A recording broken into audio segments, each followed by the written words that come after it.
PSC সহ এটার যে প্রধান, সেটা নিয়োগটা যেন শুধু নির্বাহীর হাতে না থাকে, সে বিষয়ে আলোচনার সময় তিনি সেটি বয়কট করেছেন। এখন আপনাদেরকে একটা প্রশ্ন করি যে বাংলা কলেজের সাংবাদিক সমিতির সভাপতি এটা কি কলেজের অধ্যক্ষ ঠিক করে দেন? মানে যে বাংলা কলেজের সাংবাদিক সমিতির সভাপতি কে হবেন এটা যদি বলতো যে অধ্যক্ষ ঠিক করে দেন, তাহলে এই সভাপতি তো ওই অধ্যক্ষের সবসময় গুণগান গান। এখানে বিএনসিসির প্রধান কে হবেন, ক্যাডেট আন্ডার অফিসার কে হবেন, রোটারি ক্লাবের প্রধান কে হবেন, কিংবা এখানকার সাহিত্য ক্লাবের প্রধান কে হবেন, এটা কি কলেজের অধ্যক্ষ ঠিক করে দেন না। এটা ওই কলেজের যারা থাকেন তারাই কিন্তু ঠিক করেন।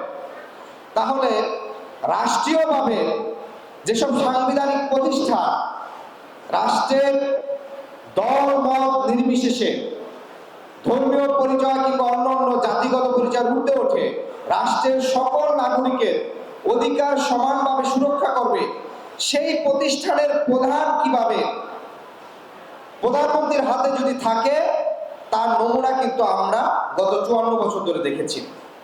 আমরা এই বিভিন্ন নুরুল হুদা কমিশন দেখেছি না, নির্বাচনের পরে তার কি পরিস্থিতি হয়েছে, আউয়াল কমিশন আমরা দেখেছি।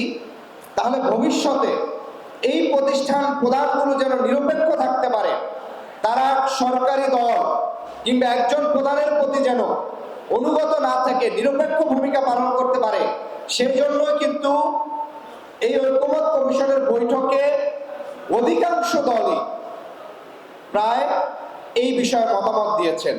কিন্তু আমরা দেখেছি সেখানে একটি দল সে 15 মিনিটের জন্য ওয়াকআউট করেছিলেন, কিন্তু তার পূর্বেও কিন্তু এটি নিয়ে আলোচনা হয়েছিল। আমরা আরেকটি গুরুত্বপূর্ণ বিষয় বলি যে এই যে ঢাকার গুরুত্বপূর্ণ 7টি কলেজ, সেই কলেজের শিক্ষার মান, এখানকার অবকাঠামোগত উন্নয়ন, এখানকার বিজ্ঞানের যে ক্লাসগুলো হয় সেখানে পর্যাপ্ত ল্যাব এবং এখানকার যে ফ্যাসিলিটিস থাকাগুলো সেগুলো নেই।